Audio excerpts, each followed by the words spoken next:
Hi guys! Panibagong araw, panibagong vlog na naman ang gagawin natin. At ngayong araw nga ay nandito tayo sa bayan ng Orani, Bataan. First time ko pa nga lang makapunta dito sa kanilang lugar. At pansin na pansin talaga ang napakagandang simbahan nila dito. Hindi na nga ako makapaghintay na makapasok dito sa loob ng kanilang simbahan. At pagkababa nga namin ay dumiretso na agad kami dito sa katapat ng simbahan, itong kanilang park. Ang ganda ng kanilang park dito. Makikita nyo talaga na alagang-alaga at sobrang linis ng park nila. Sabi ko nga sa partner ko ay libutin muna namin ang buong park para makita ninyo kung gaano kaganda ang park dito sa Orani, Bataan. Dito nga sa kanilang park, ang una mong mapapansin ay maraming mga upuan para sa mga taong gustong magpahinga or gustong magtambay, magmuni-muni dito sa kanilang park. Sobrang nakaka-relax kasi sobrang ganda din ang tanawin. Tingnan nyo naman kung ganito kagandang simbahan ang matatanaw ninyo ay marirelax talaga kayo.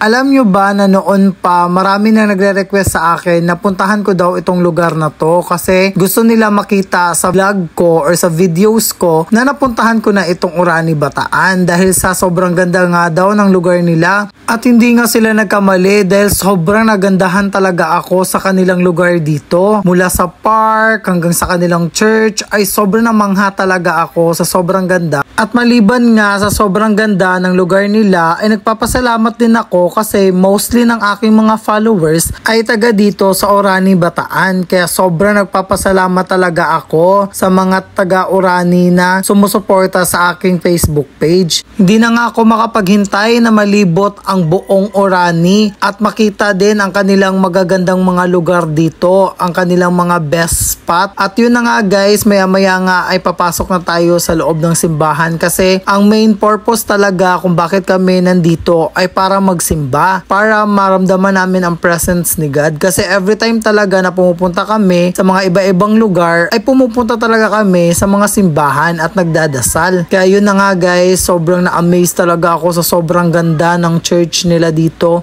At hindi ko nga alam guys kung gaano nakadami ang mga church na napuntahan namin dito sa buong Bataan. At sobrang nagpapasalamat din kami kay Papa God kasi every time na nagdadasal kami sa kanya, nagabayan kami sa kung saan man kami papunta, ay palaging safe talaga kami na nakakapunta sa mga lugar na gusto namin puntahan dito sa Bataan. Mas mainam na talaga na kapag pupunta kayo sa iba-ibang klaseng mga lugar, ay magdasal muna bago libutin or puntahan ang mga lugar na gusto niyong puntahan.